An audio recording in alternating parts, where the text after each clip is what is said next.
तर नमस्कार मित्रांनो, मी तुमचा मित्र किरण. हर हर महादेव भावांनो, आपण चाललेलो आहे नागेश्वर ज्योतिर्लिंग दर्शनासाठी. तर जाता जाता द्वारकाधीश मंदिर लागत होतं श्रीकृष्णाचं.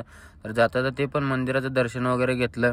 मग तिथंच प्रसादाचा कार्यक्रम वगैरे होता. मग प्रसाद घेतला, जाऊन मस्तपैकी मंदिराच्या बाहेर येऊन मस्त असं शूट घेतला. बघा, मंदिराचं शिखर वगैरे दिसत होतं, एक नंबर.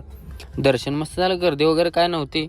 पण दर्शन करून बाहेर आलो, फटाक्याचा काय धुमाकूळ चालू होता. फटाक्या काय पोरांनी लावल्या होत्या. मग झालं द्वारकाधीश मंदिराचं दर्शन वगैरे घेतलं. धामचं पण असं मस्तपैकी शूट घेतला बाहेरून. मग सकाळी उठून परत गेलो भडकेश्वर मंदिराचं दर्शन घेण्यासाठी. ते पण समुद्राच्या काठी वसलेलं आहे.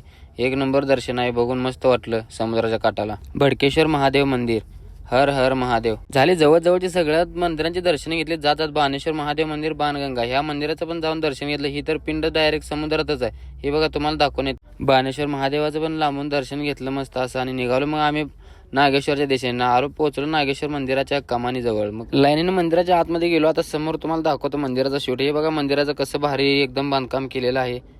गेलो मंदिराच्या आतमध्ये, थोडीशी लाईन होती परंतु लगेच दर्शन झालं मस्तपैकी. हर हर महादेव.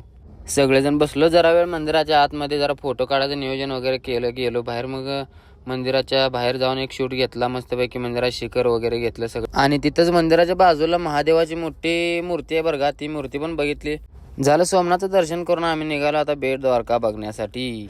हे ब्रिज तुम्ही बघताय का, हे ब्रिज आहे आता असं दिसतंय, पण संध्याकाळी एकदम मस्त लाइटिंग वगैरे अशी टकाटक असते. माघारी येऊन आपण करणार आहे ह्याचं पण शूट संध्याकाळचं, काय विषय नाही, दाखवतो तुम्हाला. मग पोहोचलो आम्ही असंच पार्किंगला पोहोचलो, तोवर बसून काय करायचं. मग या 3 चाकी डमडमवाल्याने घेतला आम्हाला. चला म्हणला बाकीची छोटी मोठी दर्शन करून आणतो तुम्हाला महादेवाची. आणि दर्शन करून आलो की म्हणता, मग संध्याकाळी काय लाइटिंग लागली होती, आम्हाला काय दम निघतो गेला की गाडी काढली बघा, आणि आलो मस्तपैकी ब्रिजवरती शूट करण्यासाठी आलो. आणि सगळ्यांचे फोटो वगैरे काढले आणि गाडीचा पण शूट घेतला.